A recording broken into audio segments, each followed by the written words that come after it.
The Lord be with you.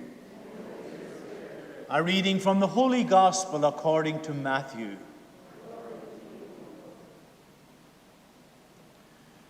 When Jesus saw the crowds, he went up the mountain, and after he had sat down, his disciples came to him.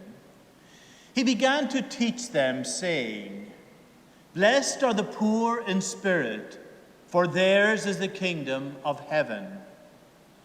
Blessed are they who mourn, for they will be comforted.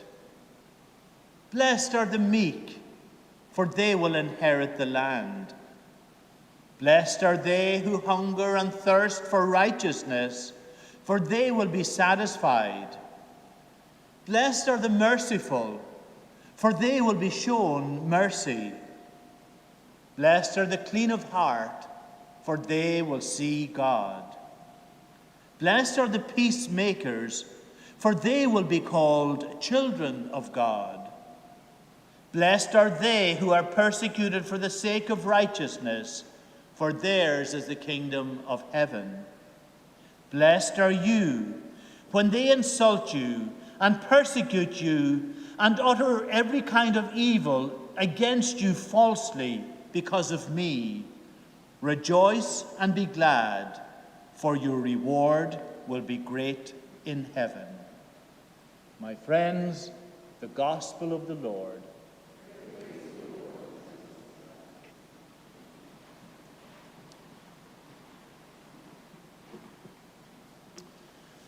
In Graham Greene's book, The Power and the Glory, a priest is about to be executed by the anti-Catholic junta ruling 19th century Mexico. Graham describes the priest's last hours. This is what he wrote. "When he woke up, it was dawn. He woke with a huge feeling of hope, which suddenly and completely left him at the first sight of the prison yard. It was the morning of his death. He crouched on the floor with the empty brandy flask in his hand, trying to remember an act of contrition. 'O God, I am sorry and beg pardon for all my sins.' Crucified, worthy of thy dreadful punishments. He was confused. His mind was on other things. It was not the good death for which he had always prayed. He caught sight of his own shadow on the cell wall. It had a look of surprise and grotesque unimportance. What a fool he had been to think that he was strong enough to stay when others fled. What an impossible fellow I am, he thought, and how useless. I have done nothing for anybody. I might just as well have never lived. He felt only an immense disappointment because he had to go to God empty-handed, with nothing done at all. It seemed to him at that moment that it would have been quite easy to have become a saint. It would only have needed a little self-restraint and a little courage. He knew now that at the end there was only one thing that counted: to be a saint. Today we celebrate, as I said at the introduction, the Feast of All Saints. Today we remember the canonized saints of the Church, but we also remember the saints that we ourselves have known. As I reflect back on my 39 years of priesthood, I can't help but be reminded of the sheer mass of goodness in all the parishes I've had the honor of serving, St. Michael's here included. So many wonderful men and women who had no special training, some of them without formal education, and yet I could see the faith was firmly established in their hearts and lives. They prayed. God was central to everything they did and said. God really mattered to them. They were always and continue to be an inspiration to me. And they are among the saints, those who have left us, whom I'm remembering today. All of our readings today focus on our status as children of God.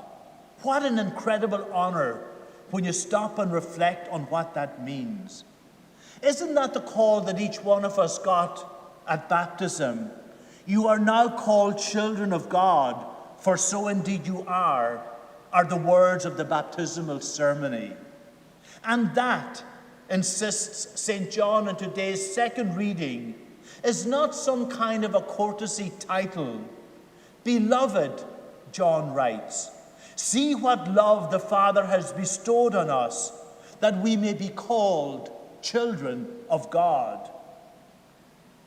Today's first reading gives us a glimpse of those who have already reached their journey's end.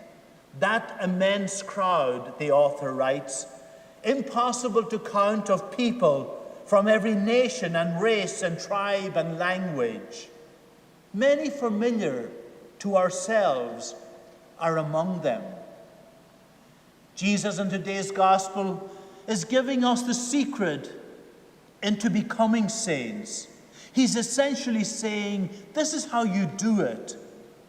By being merciful, by being peacemakers, by being meek, by being poor in spirit, by hungering for the right thing no matter the cost, by having a clean and pure heart, by standing up for the poor and the persecuted.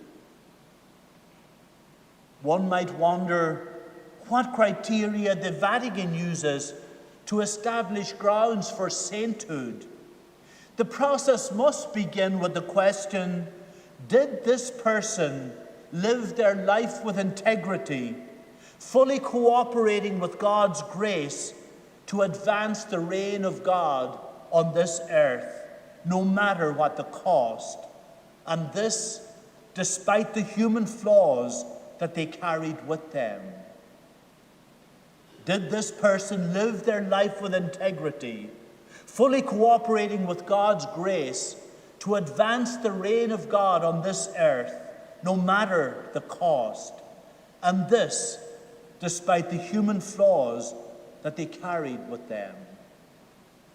With that understanding, the road to sainthood is open to all of us.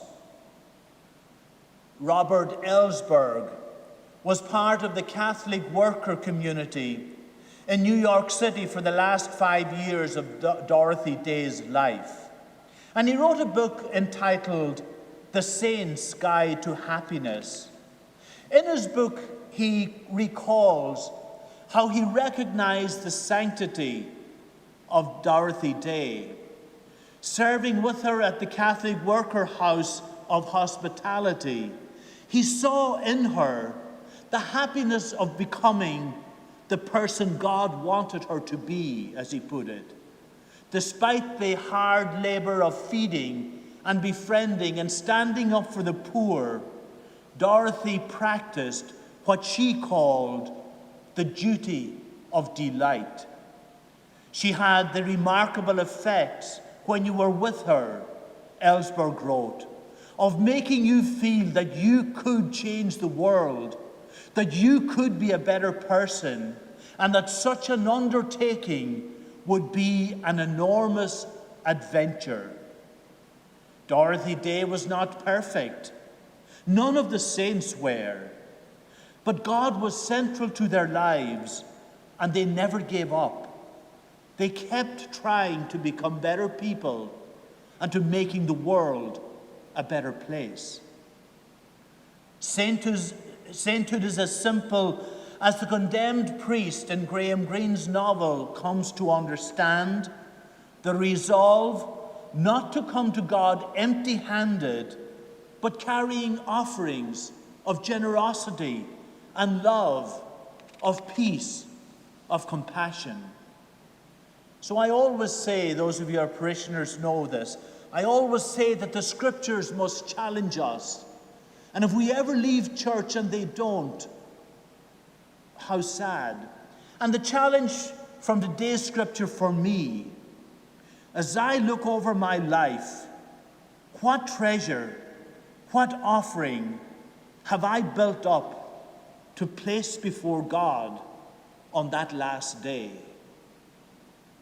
And you, what treasure, what offering have you to present to God on that last day? So as we don't come before God empty-handed.